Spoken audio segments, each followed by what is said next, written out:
Have you ever heard a politician say he wants to take a pay cut, and if the government he runs do less? Meet such a candidate, Congressman Ron Paul. What should government do? Protect our freedoms, have a strong national defense, look and take care of our borders, have a sound currency. So we want to have a protection of the general welfare, the general environment of free markets and ability to trade with each other and travel among the states. That was the responsibility of the federal government, not to run our lives and run everything in the economy and extend, the Interstate Commerce Clause and the General Welfare Clause to do anything they want to do. That is what has happened. So keep the peace. So defense, the military, right, police forces, enforce contracts, and that's about it? That's it. We would have a court system to enforce contracts, and when people do harm to others, when they do harm, taking property or injuring somebody, or polluting a neighbor's air, I think there's a role for government to protect our environment through private property rights. I mean, I think that, if we live on a river, I happen to have a house on a river, I don't want somebody upstream dumping their pollution in that river, and I should have a right of recourse. And so keep us safe, enforce contracts, run the courts, pollution rules, and otherwise butt out, leave us alone?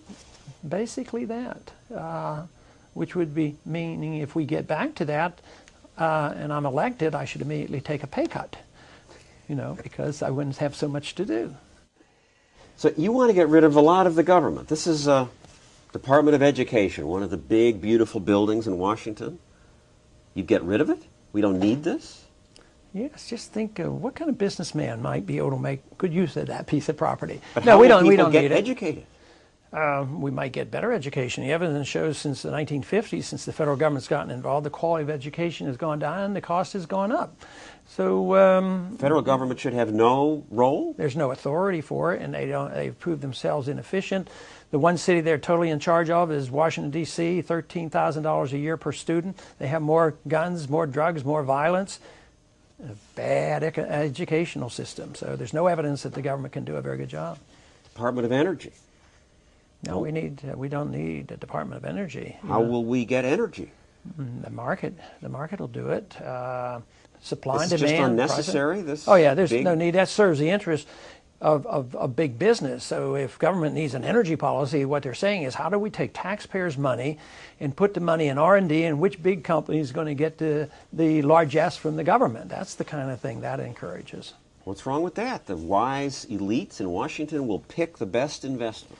Well, it might end up that the subsidies might go to producing ethanol from corn, and it might turn out it is going there. It might turn out it wasn't the best investment. Maybe it cost too much to make the ethanol, but somebody made some profits off it. Other cabinet departments: Department of Agriculture, Commerce, Health and Human Services, Housing and Urban Development. You'd get rid of all of them?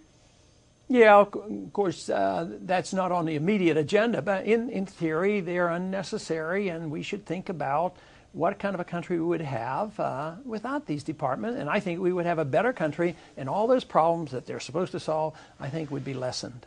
Commerce Department? We don't need the Commerce Department to have commerce? No, absolutely not. Homeland Security, isn't that a role for the federal government?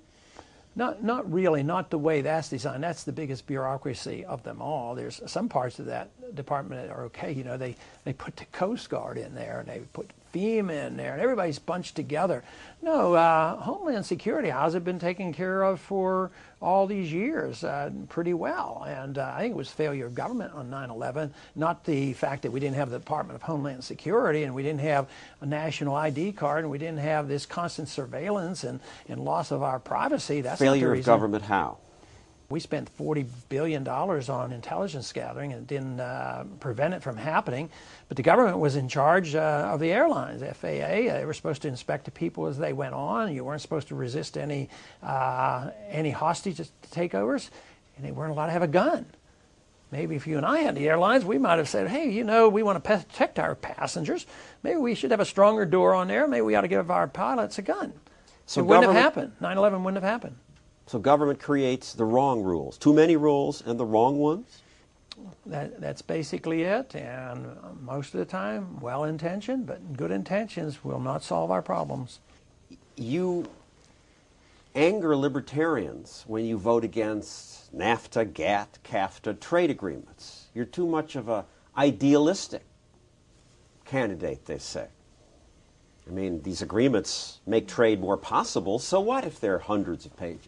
No, I don't think it always does. It's more government, and it serves special interests. We go to the WTO more to get retaliation against those who we think are cheating than we go to get lower tariffs. The lower tariffs part, you could do it without more government, so I'm all for the lower tariffs. But you know, everybody's idealistic. Some people are more idealistic in depending on international government. I'm idealistic in thinking that these problems can be solved with a lot less government.